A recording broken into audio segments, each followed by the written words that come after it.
Hello दोस्तों, स्वागत है आपका एक बार फिर से हमारे चैनल गेम ऑफ ट्रेडिंग में। तो आज का जो टॉपिक है बहुत सेंसेशनल है, क्योंकि मार्केट में बहुत हो हल्ला मचा हुआ है कि अब जो है मार्केट में सिर्फ बुल रन करेंगे, बियर्स का काम खत्म हो गया। ठीक है, अब सिर्फ प्रॉफिट होगा। तो ऐसा नहीं है। ये काफी पेचीदा सवाल है। ये जो सर्कुलर आया हुआ है सेबी द्वारा, ये बहुत पहले भी इस पे डिस्कशन हो चुका है। 2007 में एक बार इस पर चर्चा हुई थी, फिर वो सर्कुलर आया था। वही सेम सर्कुलर 2023 में अक्टूबर के मंथ में आया। तो ये काफी दिन से जो है सेबी प्रयासरत है कि इन सब चीजों को मुद्दे को रोका जाए, क्योंकि ये जो शॉर्ट सेलर होते हैं, बड़े बड़े इंस्टीट्यूशनल लोग होते हैं, वो क्या करते हैं, किसी भी स्टॉक को बहुत तेजी से उसको ऊपर से नीचे लेते आते हैं, पंप टू डंप कर देते हैं। जैसे आपके हालिया में एक स्टॉक बड़ा चर्चित रहा है, बहुत बड़े हमारे बिजनेसमैन है अडानी साहब का। तो इनका सारे के सारे शेयर्स जो है वो 75% का डाउनफॉल सिर्फ एक महीने के अंदर ही देखने को मिल गया। 5% का, 20% का लोअर सर्किट लगता गया। तो इन सब चीजों को देखते हुए और एक और जो है कुछ धमकियां धमकियां मिली हमारे इधर खलिस्तान वगैरह से। एक भाई साहब थे, उन्होंने कहा कि नहीं, इंडिया के मार्केट को गिरा देंगे, शॉर्ट सेलिंग करेंगे, हम अब यहाँ से हमेशा शॉर्ट सेलिंग करेंगे और इनकी इकोनॉमी को खत्म कर देंगे। तो ये इन सब चीजों को देखते हुए सेबी ने एक फिर से इसको इस रेगुलेशन पे अपना डिस्कस किया होगा, और ये जो है रोल आउट करने की घोषणा कर दी मंडे को, अरे फ्राइडे को। तो समझ लेते हैं कि शॉर्ट सेलिंग होती क्या है। सबसे पहले अभी इसको खत्म कर देते हैं। एक मिनट। तो शॉर्ट सेलिंग क्या होती है?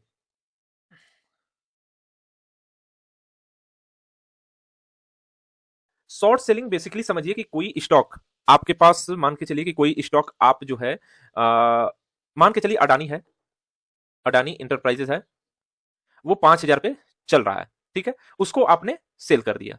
ठीक है, आपने बाई नहीं किया, पहले सेल कर दिया। और ये जब स्टॉक 3,000 पर आ गया, तो इसको क्या कर दिया, आपने बाई कर लिया। आपको फायदा कितना हुआ? आपने बाई कितने पे किया? 3,000 पे। सेल कितने पे किया है? 5,000 पे। तो आपका फायदा कितना हुआ? 2,000 का फायदा हुआ। इसी को बोलते हैं शॉर्ट सेलिंग। ठीक है, तो कुछ कंपनियां हैं जैसे हिंडनबर्ग वगैरह, ऐसे टाइप के हैं, चाहे एफआईआई वगैरह हैं, तो ये क्या करते हैं कि इन लोगों का बहुत ज्यादा रुझान ही होता है कि ये मार्केट में खोजते रहें। पूरे वर्ल्ड के इकोनॉमी में ये कंपनियां ढूंढते हैं कि किसमें थोड़ी बहुत गड़बड़ी हो रही है, और गड़बड़ी को उजागर करके ये पैसा कमाते हैं। इनका मेन बिजनेस मॉडल ही यही है। तो कुछ कंपनियों में ये गलत तरीके से भी इन्फ्लुएंस करके मार्केट को गिरा देते हैं। ठीक है, तो इन्हीं सबों पे रोक लगाने के लिए ये चीजें की जा रही है। तो तो बात करते हैं कि ये शॉर्ट सेलिंग दो प्रकार की होती है। पहली तो हो जाती है इंट्राडे में, दूसरी होती है डिलीवरी।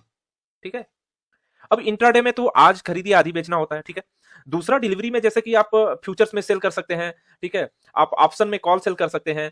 तो ये सब डिलीवरी में सेलिंग होती है। ठीक है, तो ये जो सेबी है, वो जो इसकी रूलिंग है वो ये कहती है कि आप जो है जितने भी इंस्टीट्यूशनल इन्वेस्टर हैं, चाहे रिटेल है, उनको इन्होंने कर दिया है कैश सेगमेंट में बैन। नेकेड अगर कैश सेगमेंट में आप सेलिंग कर रहे हैं तो आपको बैन कर दिया है।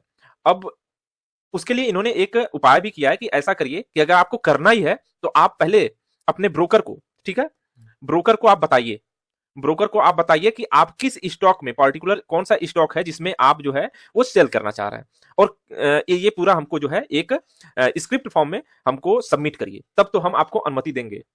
और रिटेल के लिए, रिटेल अगर करना चाह रहा है, किसी स्टॉक में शॉर्ट सेल करना चाह रहा है, तो उसको एंड ऑफ द डे उसको ब्रोकर को इन्फॉर्म करना होगा, जिससे कि सेबी उस पर एक छानबीन कर सके, उसको एक जांच सके। तो इससे क्या होगा, इससे रिटेलर्स को ही फायदा होगा। क्यों? कैसे? वो ऐसे होगा कि जैसे ही ये सारे डेटा उस सेबी के पास जाएंगे, ठीक है, सेबी अनुमति देगा, फिर उसके बाद ब्रोकर्स को जितना ये सारा डेटा है कि कौन से स्टॉक में कितने लोग सेलिंग कर रहे हैं और कौन सेलिंग कर रहा है, इसकी इंफॉर्मेशन अपने ब्रोकर प्लेटफॉर्म पे इसको दिखाना पड़ेगा। एक जो फंडामेंटल हमारा और जुड़ जाएगा कि हमें ये देखना होगा कि कौन से स्टॉक में सेलर्स कितने हैं, सेलिंग कितनी की जा रही है। तो इससे भी हम उस स्टॉक की एक तरह से हम उसको फंडामेंटल में ऐड कर लेंगे कि भाई ये स्टॉक अच्छा है, बुरा है। तो ये चीजें रिटेलर्स के लिए थोड़ा सा फायदेमंद होगी। लेकिन बात ये है कि अगर कोई बड़ा इन्वेस्टर जो है, इंस्टीट्यूशनल इन्वेस्टर क्यों करेगा?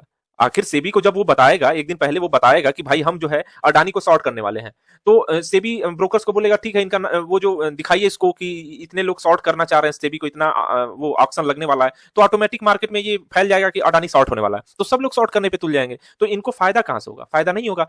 तो वो फिर ये काम क्यों करेंगे? तो दिक्कत ये है कि लगभग लगभग अगर ऐसा होता है, हो जाएगा, मान के चलिए, तो ये तो हो ही गया है, तो शॉर्ट सेलिंग खासकर कैश सेगमेंट में, इक्विटी सेगमेंट में रुक जाएगा, बैन हो जाएगा।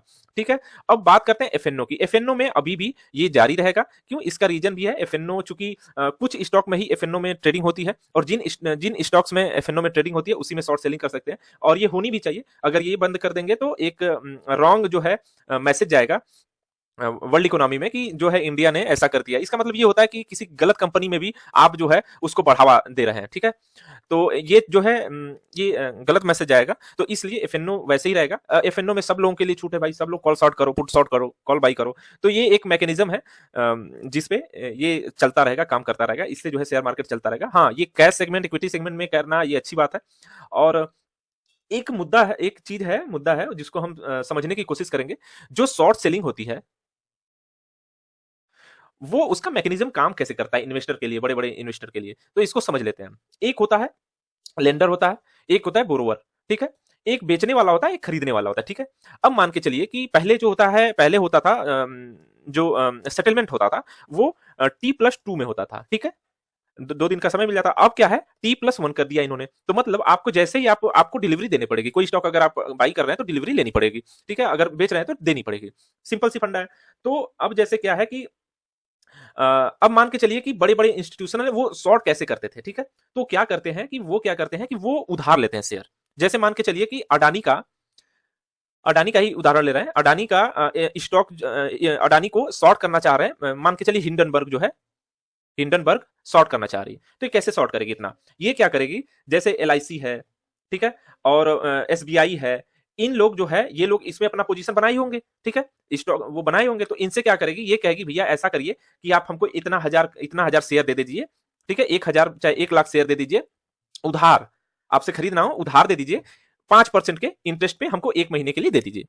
तो एसबीआई कहेगा ठीक है, हमारा पोजीशन बना ही हुआ है और हमें क्या दिक्कत है, बीच में अगर 5% हमको मिल जा रहा है, एड ऑन हो जा रहा है हमारे प्रॉफिट में, तो क्या दिक्कत है? ये क्या कहेगा, ठीक है ले लीजिए, लेकिन हमको फिर इतने दिन में हमको पहुंचा दीजिए विथ इंटरेस्ट। तो ये क्या करेंगे, इनसे उधार लिए, ये अपना मार्केट, इनको पता है कि मार्केट गिरेगा, ये गिरा मार्केट, फिर मान के चलिए 5,000 पे था मार्केट, 2,000 पे आया, ये 2,000 पे इनको क्या किए, लौटा दिए। इनको क्या किया, 5% मिल भी गया।